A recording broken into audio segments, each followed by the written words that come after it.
ایران کے ساتھ معاہدہ چاہتا ہوں، ڈیل ہو جائے تو خوشی ہوگی، ایران کے پاس وقت ہے، فیصلہ کرے، یہ پیشکش ہمیشہ نہیں رہے گی، معاہدہ نہ کیا تو شدید دباؤ ڈالنے کے علاوہ کوئی چارہ نہیں ہوگا۔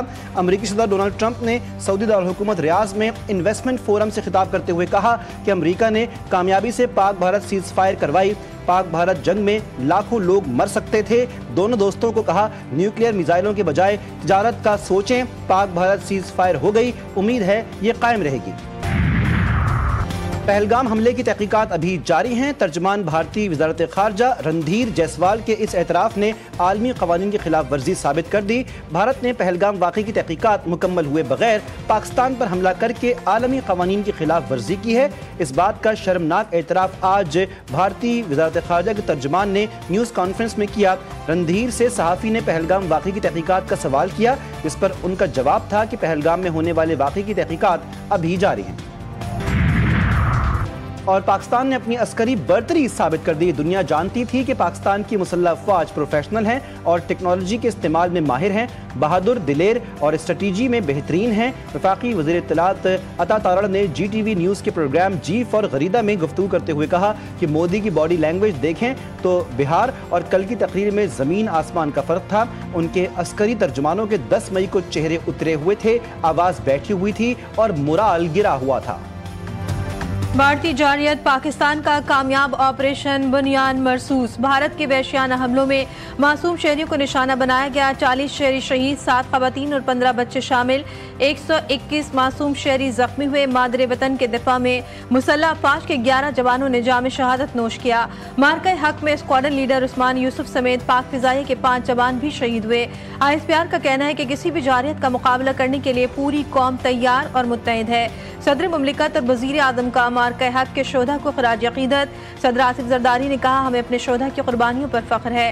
پاکستانی قوم اور مسلح افواج بھارتی جارحیت کے خلاف سیسا پلائی دیوار کی طرح کھڑے رہے۔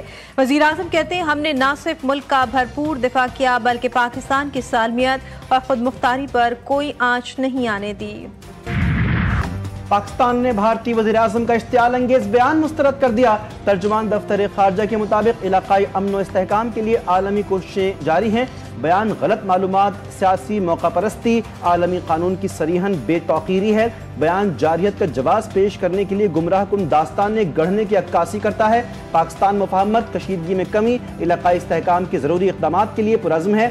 ان کا مزید کہنا تھا کہ بھارت پورے خطے کو تباہی کے دہانے پر لے گیا، جنگ بندی کی دوست ملکوں کی سہولت کاری کے نتیجے میں حاصل ہوئی۔ سنتاس معاہدے کی خلاف ورزی جنگی اقدام تصور ہوگا، جوہری آپشن کبھی میں اس پر نہیں تھا۔ امریکی وزیر خارجہ نے پیغام دیا بھارت لڑائی روکنے کے لیے تیار ہے۔ نائب وزیر اعظم اسحاق ڈار کا CNN کو انٹرویو کا بھارت نے دیکھ لیا، اس کے ساتھ کیا ہوا، اسے علم ہو گیا تھا کہ کتنا سنگین نقصان ہو چکا۔ ہمیں یقین تھا ہماری صلاحیت اتنی مضبوط ہے کہ بھارت کو زمین اور فضا میں شکست دیں گے۔ ہم نے اپنی برابری اور دفاعی توازن ثابت کر دیا، اب مثبت انداز میں آگے دیکھنا چاہیے۔ جامع مذاکرات کے ذریعے مسائل حل کرنا چاہتے ہیں۔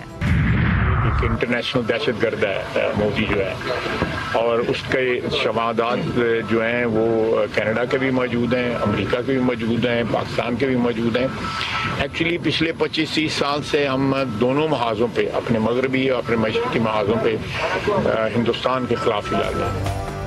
مودی کے دن گنے جا چکے، فیصلہ بھارتی عوام کرے گی۔ بھارتی وزیر اعظم پر پارلیمنٹ کے اندر اور باہر تنقید کا سیلاب آیا ہوا ہے۔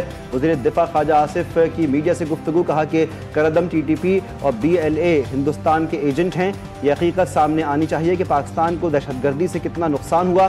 فیصلہ ہونا چاہیے کہ جو ہم پر دہشت گردی کا الزام لگایا جاتا ہے کیا اس میں کوئی صداقت ہے۔ ہم نے بارہا کہا پلوامہ اور دیگر واقعات کی تحقیقات ہونی چاہیے۔ ترک صدر نے پاکستانی قوم کے ساتھ اپنی حمایت کا واضح اعلان کر دیا۔ رجب طیب اردوان نے کہا کہ پاک بھارت جنگ بندی پر خوشی ہے، دونوں ممالک کے درمیان تناؤ کم کرنے کے لیے انتھک کوششیں کی۔ اپنے بھائی وزیر اعظم شہباز شریف کو ٹیلی فون کیا۔ پاکستانی بھائیوں کو ان کے صبر و تحمل اور دانشمندانہ موقف پر ایک بار پھر مبارکباد پیش کرتا ہوں۔ آپریشن بنیان مرصوص کے دوران پاک فضائیہ نے بھارتی فضائیہ کو دھول چڑھا دی۔ پاک فضائیہ کی جوابی کارروائی میں بھارتی فضائیہ کے متعدد لڑاکا طیارے مختلف علاقوں میں گر کر تباہ ہوئے۔ تباہ ہونے والے بھارتی طیاروں کے پائلٹس زخمی یا لاپتہ بھی ہوئے۔ ایک طیارہ اننت ناگ میں گر کر تباہ ہوا، جس کے پائلٹ کی ہلاکت کا خدشہ ظاہر کیا گیا ہے۔ بھارتی فضائیہ کا دوسرا طیارہ پامپور یا پلوامہ میں گر کر تباہ ہوا، جس کے دونوں پائلٹس شدید زخمی حالت میں سری نگر اسپتال منتقل کیے گئے۔